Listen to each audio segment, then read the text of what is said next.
সংসার সুখী হয় রমণীর গুণে, এই কথাটা কিন্তু আমরা সবাই জানি। তারপরেও কেন বললাম জানেন? সংসারের প্রতিটা কোনায় কোনায় আনাচে কানাচে সব কিছুর মূলে কিন্তু সংসারের গৃহিণীরা। তো ওরা যদি সব দিক দিয়ে পরিপাটি করে রাখে তাহলেই কিন্তু সংসার প্রকৃতপক্ষে সুসজ্জিত থাকে এবং ভালো থাকে। হ্যালো এভরিওয়ান, আসসালামু আলাইকুম, welcome back to my channel. আশা করছি আপনারা সবাই ভালো আছেন। আমিও আলহামদুলিল্লাহ আপনাদের দোয়ায় অনেক ভালো আছি। তো প্রতিদিনের মতো আজকেও আমি আরও একটি ভিডিও নিয়ে আপনাদের মাঝে হাজির হলাম।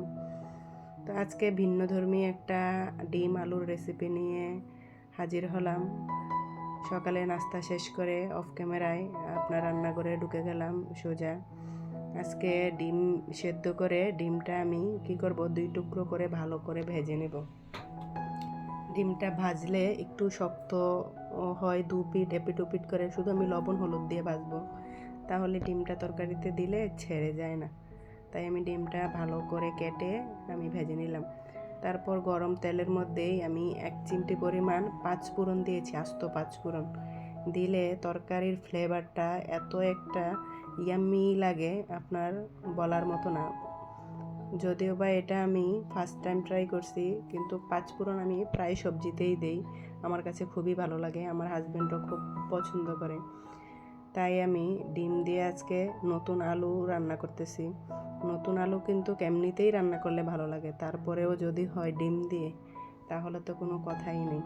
এটা আমার ফ্যামিলির সবাই খুব পছন্দ করে। আমার সহজে ডিমের তরকারিটা করা হয় না। তা আজকে ভাবলাম যে বাসায় সবজি একটু কম ছিল বিদায় যে আজকে আলু দিয়ে ডিমের রেসিপিটা করি। ছেলেমেয়েরা খেয়ে তো একদমই অবাক যে আমার মা আজকে কী করে আলু আর ডিম রান্না করলো। এরা এই তরকারি পেলে আর কিছুই লাগে না। যেমন বাচ্চাদের লাগে না, তেমনি বাচ্চাদের বাবা রাতে আসছিল, ওর সারাদিন ডিউটি ছিল, ডেতে আজকে ডিউটি ছিল, তাই রাতে আসছিল। তো রাতেও সহজে ভাত খায় না, তারপরেও যখন ডিম আলুর তরকারি দেখলো তখন বলতেছে না, গরম গরম ভাত একটু, যেহেতু তরকারিটা অনেক পছন্দের, কয়টা ভাত খেতেই পারি। মানে বিশ্বাস করবেন না যে ও বলতেছে যে অনেক বছর পর মনে হয় তৃপ্তি করে আমি আজকে ভাত খেলাম। ডিম আলুর তরকারি দিয়ে যে এত তৃপ্তি করে ভাত খাওয়া যায়, আমার হাজব্যান্ডকে না দেখলে বোঝা যায় না। এই তো দেখতে দেখতে আমার রান্না মোটামুটি কমপ্লিট হয়ে যাচ্ছে। আপনাদের কাছে নতুন আলু দিয়ে ডিম রান্না করলে কীরকম লাগে কমেন্ট বক্সে আমাকে কমেন্ট করে জানাবেন। দেখি আপনাদের মতো আমার রুচিটা মিলে যায় কিনা। তাই সাথে ছিল একটু খাসির গুঁজ দিয়ে আপনার মুগ ডাল না চনার ডাল রান্না করছিলাম সকালে রুটির সাথে খাওয়ার জন্য, ওখানে একটু রয়ে গেছে, ওইটাই আবার গরম করে নিয়েছি। তাই জাস্ট আজকে শুধু এই তরকারিটাই আমার চলবে, বাচ্চাদের তো আর এটা ছাড়া লাগে না। আর একটু শাকভাজি করেছি। তো রান্না করতে করতে ক্লান্ত হয়ে গেলাম, ভাবলাম যে একটু পেয়ারা মাখা খাবো। পেয়ারা মাখতে গিয়েই দেখি যে আমার আরেকটা পার্সেল চলে আসলো। আমি জানি না কেন জানি আমি রান্নাঘরে ঢুকলেই আমার বেশিরভাগ পার্সেল হাতে চলে আসে। তো এখানে পার্সেল নিয়েছিলাম আমি এই ডিজাইনের ডাইনিং টেবিলের কভার নিয়েছিলাম। তাই আমি আজকে ডিপ ফ্রিজ, এমনকি আমার মেয়ের পড়ার টেবিলের জন্য সেম ডিজাইনের 2টা টেবিল কভার নিয়েছি আর 2টা রানার নিয়েছি ডাইনিং টেবিলের জন্য। সব সময় সেম ডিজাইনের রানার ইউজ করতে ভালো লাগে না। তো এই পার্সেলটাই আমি আপনাদের সাথে শেয়ার করছি। সাথে ছিল একটা পার্স না, একটু পার্টি ব্যাগ স্টাইলেরই।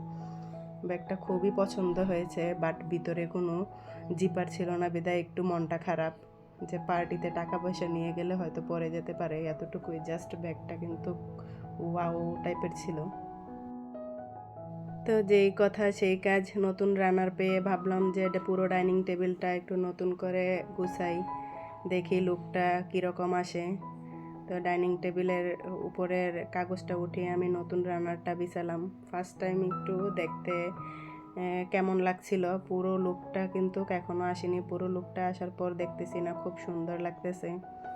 তো পুরো ডাইনিং টেবিলটা আমি আস্তে আস্তে সব কিছু পিস, তারপর যাবতীয় যা কিছু আছে সব কিছু দিয়ে আমি ডাইনিং টেবিলটা সাজালাম। তো ভাবলাম যেহেতু ডাইনিং টেবিলটা সাজালাম, আজকে আমি আমার ডাইনিং রুমের পুরো লুকটাই আপনাদের সাথে শেয়ার করি। কিছু মনে করবেন না আপনারা, কিন্তু আমি আর আমার ডাইনিং টেবিলে কিন্তু একটা খাটও ফালানো আছে এক পাশ দিয়ে, তাই বিশেষ করে আমি ডাইনিং রুমের পুরো লুকটা দেখাতে চাইনি। তা আপনারা কিন্তু কোনো কিছু মনে করবেন না প্লিজ, আর যদি ভালো না লাগে তাহলে ইগনোর করে যাবেন।